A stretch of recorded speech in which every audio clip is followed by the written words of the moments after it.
श्री कृष्ण और सुदामा की अमर मित्रता श्री कृष्ण केवल एक राजा ही नहीं बल्कि एक महान दार्शनिक, करुणामय भगवान और शाश्वत प्रेम के प्रतीक हैं।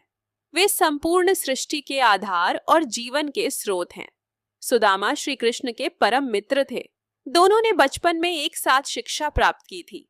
जहां श्री कृष्ण के पिता नंद बाबा गांव के मुखिया थे, वहीं सुदामा एक निर्धन ब्राह्मण परिवार से संबंध रखते थे। सुदामा ईश्वर भक्त, सरल और निष्कलंक हृदय वाले थे और श्री कृष्ण उन्हें अत्यंत प्रेम करते थे।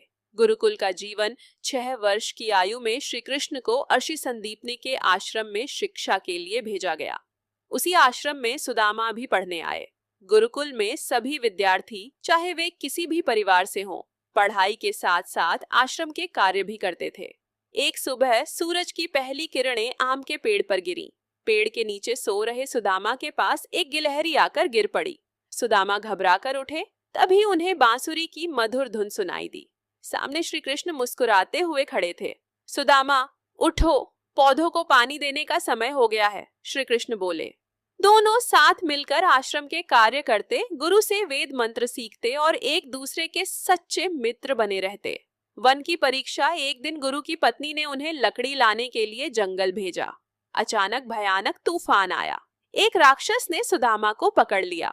सुदामा डर गए, लेकिन श्री कृष्ण ने अद्भुत साहस दिखाते हुए उस राक्षस का अंत कर दिया। गुरु और उनकी पत्नी श्री कृष्ण की वीरता और सेवा से अत्यंत प्रसन्न हुए और उन्हें आशीर्वाद दिया। अलग अलग जीवन पथ शिक्षा पूर्ण होने के बाद दोनों मित्र अपने अपने मार्ग पर चल पड़े। श्री कृष्ण द्वारका के राजा बने और माता रुक्मिणी से विवाह किया।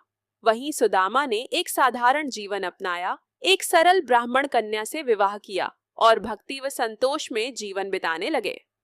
समय के साथ सुदामा के जीवन में अत्यंत गरीबी आ गई। उनके घर में खाने को अन्न नहीं, पहनने को वस्त्र नहीं थे। उनके बच्चे ठंड और भूख से कष्ट झेलने लगे। मित्र से मिलने का निर्णय एक रात सुदामा की पत्नी ने उनसे विनती की, आप श्री कृष्ण के मित्र हैं, वे द्वारका के राजा हैं, एक बार उनसे मिल आइए। सुदामा सहमत हो गए, लेकिन उन्होंने निश्चय किया कि वे कृष्ण से कुछ नहीं मांगेंगे। पत्नी ने पड़ोस से थोड़ा सा चिवड़ा, पोहा जुटाया, क्योंकि यह श्री कृष्ण का प्रिय भोजन था। द्वारका में मिलन द्वारका पहुंचकर सुदामा स्वयं को अपने फटे वस्त्रों में देखकर लज्जित महसूस कर रहे थे। द्वारपालों को विश्वास नहीं हुआ कि यह निर्धन व्यक्ति राजा का मित्र हो सकता है। लेकिन जैसे ही श्री कृष्ण को पता चला, वे स्वयं दौड़कर बाहर आए, सुदामा को गले लगाया, उनके चरण धोए और राजमहल में ले गए। श्री कृष्ण ने प्रेम से पूछा, मित्र, क्या लाए हो मेरे लिए? सुदामा संकोच में पड़े, लेकिन श्री कृष्ण ने झट से पोटली छीन ली। वाह, चिवड़ा, मेरा प्रिय भोजन। और वे आनंद से चिवड़ा खाने लगे। पहला कौर खाते ही सुदामा के घर में समृद्धि आ गई। दूसरा कौर खाते ही उनका टूटा फूटा घर एक भव्य महल में बदल गया। तीसरा कौर खाने ही वाले थे कि माता रुक्मिणी ने उन्हें रोक लिया। कहा जाता है, यदि श्री कृष्ण तीसरा कौर खा लेते तो अपना सारा वैभव सुदामा को दे देते। निस्वार्थ प्रेम का फल श्री कृष्ण ने बिना कुछ मांगे अपने मित्र की गरीबी हर ली। जब सुदामा लौटे तो देखा, जहाँ झोपड़ी थी वहाँ महल खड़ा था। पत्नी और बच्चे रेशमी वस्त्रों में सजे हुए थे।